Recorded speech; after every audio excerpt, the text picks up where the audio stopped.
Hi friends, இன்றைக்கி நம்ம ரொம்ப ஹெல்த்தியான நெல்லிக்காய் ஜூஸ் எப்படி செய்கிறதுன்னு பார்க்கலாம். நான் இன்றைக்கி ஜூஸ் போடுறதுக்கு 7 நெல்லிக்காய் எடுத்திருக்கேன்.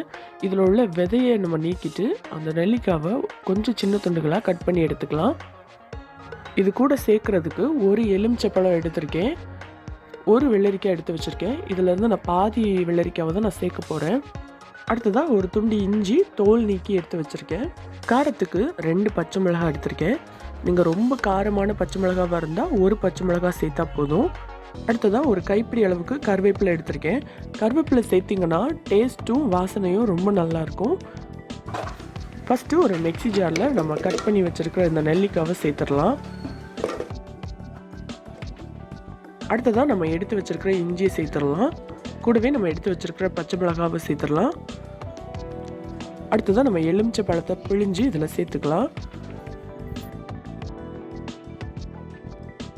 எலுமிச்சை பழம் சேர்த்ததும் அடுத்ததாக நம்ம கருவேப்பிலை சேர்த்துக்கலாம். அடுத்ததாக நம்ம எடுத்து வச்சுருக்கிற வெள்ளரிக்காயில் இருக்கிற தோலை நீக்கிட்டு அதை கட் பண்ணி சேர்த்துக்கலாம்.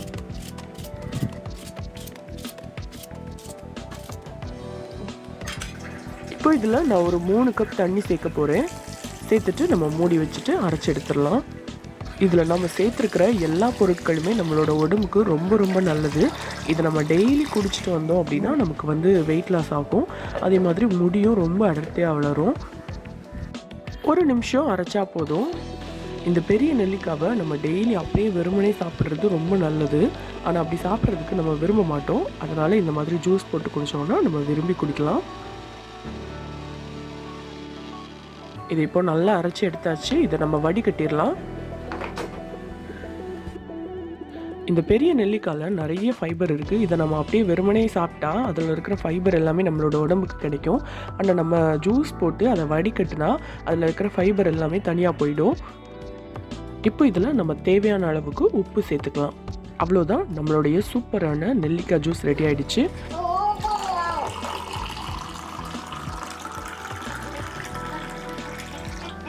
நீங்களும் இந்த நெல்லிக்காய் ஜூஸை உங்களோட வீட்டில் செஞ்சு ட்ரை பண்ணி பாருங்கள். உங்களுக்கு இந்த வீடியோ பிடிச்சிருந்ததுன்னா லைக் பண்ணுங்கள், ஷேர் பண்ணுங்கள், மறக்காமல் சப்ஸ்கிரைப் பண்ணிக்கோங்க.